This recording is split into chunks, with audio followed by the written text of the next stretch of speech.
क्या तुमने कभी उस योद्धा की कहानी सुनी जिसके नाम से दुश्मन की रूह कांप जाती थी, जिसके एक इशारे पर फौजें पीछे हट जाती थीं और जिसकी तलवार की चमक देखकर घोड़े तक बिदक जाते थे? ये कहानी है हजरत अब्बास की, जिन्हें अलमदारे हुसैन कहा जाता है। एक ऐसा शख्स जिसने करबला के मैदान में अपनी बहादुरी, वफादारी और कुर्बानी से इतिहास के पन्नों को लहू से रंग दिया। तो तैयार हो जाओ, क्योंकि ये कहानी तुम्हारे दिल को छू लेगी, आंखों को नम कर देगी और रूह को झंझोर देगी। आइए चलते हैं उस दौर में जब एक भाई ने अपने इमाम के लिए सब कुछ कुर्बान कर दिया।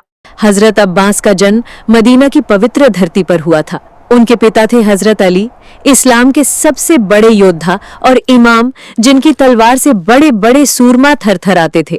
उनकी माँ थी उम्मुल बनीन, जिन्होंने अब्बास को न सिर्फ ताकत दी बल्कि वफा, अदब और इमाम की खिदमत का जज्बा भी सिखाया। बचपन से ही अब्बास कुछ अलग थे। उनकी आंखों में एक नूर था, चेहरे पर रौब और दिल में अपने भाई इमाम हुसैन के लिए बेपनाह मोहब्बत। लोग बताते हैं कि जब वो सिर्फ 10-12 साल के थे, तब एक छोटी सी जंग में वो अपने पिता के साथ मैदान में उतरे। उस जंग में अब्बास ने तलवार ऐसी चलाई कि देखने वाले दंग रह गए। एक बच्चे की उम्र में उन्होंने दुश्मनों को धूल चटाई। उनके वार इतने तेज थे, इतने सटीक कि बड़े बड़े योद्धा हैरान हो गए। मदीना की गलियों में लोग कहने लगे, ये तो अली का साया है, जिसकी तलवार में जादू है। जैसे जैसे अब्बास बड़े हुए, उनकी ताकत और शौर्य का डंका बजने लगा। उनकी बाहों में ऐसी ताकत थी कि एक झटके में वो दुश्मन को जमीन पर ला देते थे। लेकिन उनकी असली खूबसूरती थी उनका अदब। वो कभी अपने इमाम हुसैन की आंखों में आंखें मिलाकर बात नहीं करते थे। उनका कहना था, मेरे मौला हुसैन है, मैं उनका गुलाम हूँ। यही वजह थी कि उन्हें अलमदारे हुसैन कहा जाता था। वो हुसैन का झंडा थामने वाले, उनके हर मुश्किल में साथ देने वाले सिपाही थे। उनकी एक झलक ही काफी थी कि दुश्मन के फौज में खलबली मच जाए। लोग कहते, अब्बास को देखकर लगता है जैसे जंग का कोई बादशाह मैदान में उतर आया हो। जब करबला का वक्त आया, तब अब्बास की उम्र थी करीब 34 साल। उनकी ताकत अपनी चरम पर थी। इमाम हुसैन के साथ जब मक्का से कूफा का सफर शुरू हुआ, तो अब्बास हर कदम पर अपने भाई की हिफाजत के लिए साई की तरह साथ रहे। रास्ते में कई बार यजीदी फौज ने घात लगाने की कोशिश की, लेकिन अब्बास की तलवार और उनकी शेर सी दहाड़ ने हर बार दुश्मन को पीछे हटने पर मजबूर कर दिया। उनकी एक झलक से ही दुश्मन के घोड़े बिदक जाते थे। उनकी तलवार की चमक ऐसी थी कि दुश्मन की आंखें चौंधिया जाती थी। लोग कहते, अब्बास का एक वार और दुश्मन का काम तमाम। करबला में जब इमाम हुसैन का काफिला रुका, तो यजीदी फौज ने उनके लिए फुरात नदी का पानी बंद कर दिया।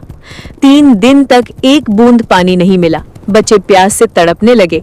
उनके होंठ सूख गए, आंखें धंस गई और मासूम चेहरों पर प्यास की तड़प साफ दिख रही थी। सकीना, इमाम हुसैन की बेटी, अपने चचा अब्बास के पास आई और बोली, चचा मुझे प्यास लगी है। ये सुनकर अब्बास का दिल टूट गया। उन्होंने इमाम हुसैन की तरफ देखा और कहा, मौला मुझे इजाजत दीजिए, मैं बच्चों के लिए पानी लाऊं। इमाम ने पहले मना किया, अब्बास अगर तुम चले गए तो मेरा अलम कौन थामेगा? तुम मेरी ताकत हो। लेकिन अब्बास ने जिद की। वो बोले, मौला बच्चों की ये हालत मैं नहीं देख सकता। आखिरकार इमाम ने इजाजत दे दी। अब्बास ने मश्क उठाई, अपने घोड़े पर सवार हुए और अकेले ही यजीदी फौज की लाखों की तादाद को चीरते हुए फुरात नदी तक पहुंच गए। वहां पहुंचकर उन्होंने पानी की तरफ देखा। फुरात का ठंडा पानी उनके सामने था, लेकिन अब्बास ने एक घूंट भी नहीं पिया। उनकी वफा ने उन्हें रोक लिया। वो बोले, जब मेरे मौला हुसैन और उनके बच्चे प्यासे हैं, तो मैं कैसे पानी पी सकता हूँ? उन्होंने मश्क भरी और लौटने लगे। लेकिन यजीदी फौज समझ चुकी थी कि अगर अब्बास ये पानी बच्चों तक पहुंचा देते हैं तो उनकी हार पक्की है। दुश्मनों ने अब्बास पर हमला बोला।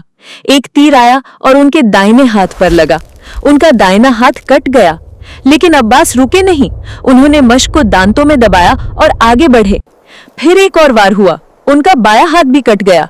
अब्बास ने हार नहीं मानी। उन्होंने मश्क को सीने से लगाया और घोड़े की लगाम को कमर से बांध लिया। वो मश्क को सिर के ऊपर उठाए हुए आगे बढ़ते रहे ताकि पानी बच्चों तक पहुंच जाए। उनकी आंखों में बस एक ही मंजर था, बच्चों के चेहरों पर मुस्कान और उनके होंठों पर पानी। लेकिन तभी एक कायर दुश्मन ने पीछे से छिपकर लोहे की गदा से उनके सिर पर वार किया। अब्बास का सिर फट गया। वो घोड़े से गिर पड़े, मश्क फट गई और पानी जमीन पर बह गया। करबला की रेत उस पानी को सोखने लगी जैसे अब्बास का लहू सोख रही हो। जमीन पर गिरते ही अब्बास ने एक ही आवाज दी, या अखा अदरिक अखा, यानी ए मेरे भाई मुझे उठा लो। इमाम हुसैन भागते हुए आए।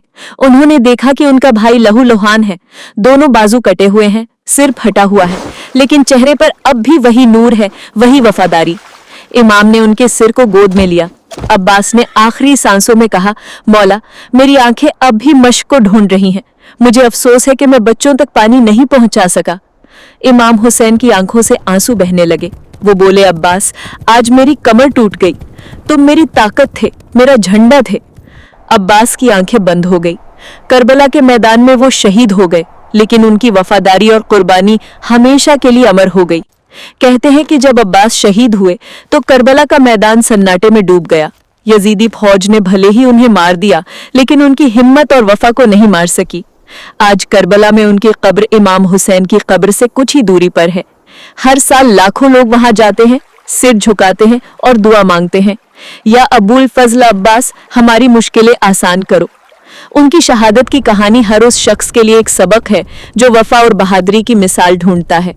हजरत अब्बास वो शख्स थे जिन्होंने आखिरी सांस तक अपने इमाम का साथ नहीं छोड़ा। उनकी कहानी सिर्फ करबला की नहीं, बल्कि हर उस दिल की है जो वफा, ताकत और कुर्बानी को समझता है। वो अलमदार थे, वो बाबुल हवाइज थे, और वो हमेशा हर उस शख्स के दिल में जिंदा रहेंगे जो अपने मौला के लिए सब कुछ कुर्बान करने का जज्बा रखता है। उनकी शहादत की कहानी सुनकर आज भी आंखें नम हो जाती हैं और दिल कहता है, या अब्बास तुम जैसा कोई नहीं।